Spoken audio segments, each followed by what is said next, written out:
আমরা নির্বাচিত হলে ১ বছরের মধ্যে আমাদের গাজীপুর ১-এ ২০০ মিল কারখানা বন্ধ রয়েছে।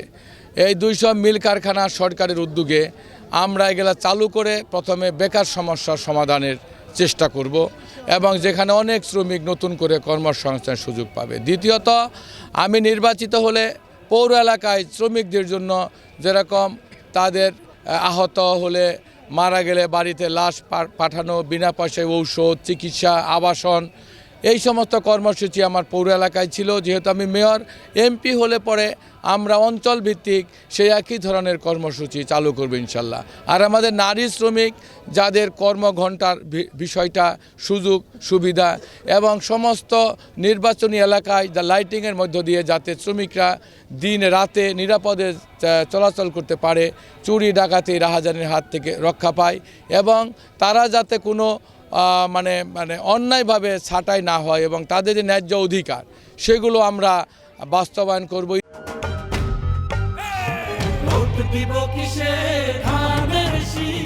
জনগণের মধ্যে বিশেষ করে নারী ভোটারদের মধ্যে যে স্বতঃস্ফূর্ততা আমরা দেখছি, তাতে এই বাংলাদেশে এইবার গাজীপুর ১-এ নারী ভোটারদের ইতিহাস ভঙ্গ করে তাদের উপস্থিতি হবে ইনশাল্লাহ। এবং সাধারণ জনগণ আগামী ১২ তারিখে আমার কাছে মনে হয় যে ধানের শীষে ভোট দেওয়ার জন্য অধীর আগ্রহে অপেক্ষা করছে।